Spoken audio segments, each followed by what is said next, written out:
This video sponsored by BuyMote e-shopping mobile application. இந்த அப்ளிகேஷன்ல உங்க வீட்டுக்கு தேவையான கிராசரி ஐட்டம்ஸை உங்களால ரொம்பவே கம்மியான விலையில வாங்க முடியும். அதுலயும் ஒரு சில ப்ராடக்ட்டை 50% ஆஃபர்லயும் உங்களால வாங்க முடியும்.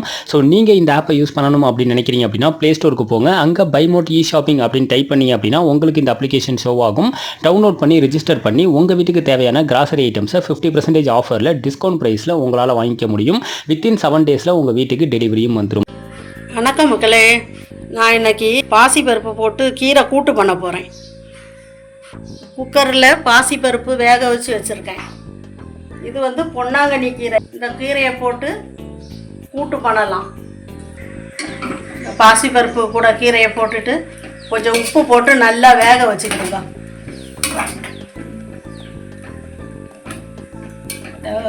உடம்புக்கு ரொம்ப ஆரோக்கியமான கீரையாகும். தலைமுடி ரொம்ப நல்லா வளரும். ரொம்ப நல்ல கீரை. இந்த கீரையை அடிக்கடி வாரத்தில் 3 நாளாக செஞ்சு சாப்பிடணும் கட்டாயமாக. அந்த அளவுக்குள்ள நல்ல கீரை.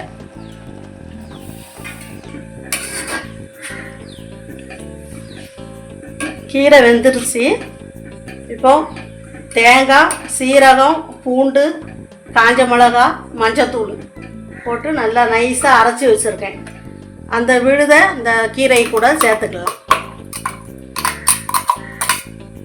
நல்ல மசாலா வாடை போன உடனேயும் எண்ணெய் கடுகு போட்டு தாளித்து ஊற்றிடலாம். கீரை வெந்துருச்சு. எண்ணெய் கடுகு போட்டு கொஞ்சம் வெங்காயம் போட்டு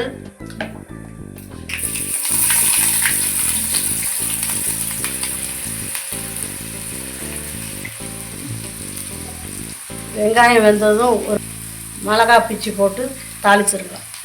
தாளித்து ஊற்றி இறக்குனா போதும். சுவையான கீரை கூட்டு. வீட்டில் வளர்ந்த கீரைனால எவ்வளோ பச்சையாக இருக்குது பாருங்கள்.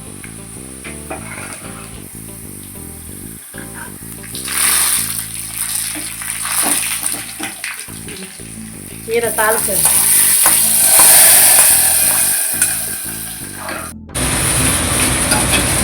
கீரை கூட்டு ரெடி ஆயிடுச்சு.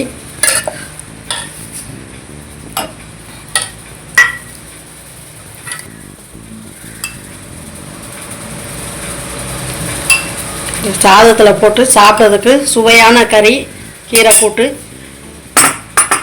உங்களுக்கு இது பிடிச்சிருந்ததுன்னா லைக் பண்ணுங்கள், ஷேர் பண்ணுங்கள், கமெண்ட் பண்ணுங்கள். தேங்க்யூ.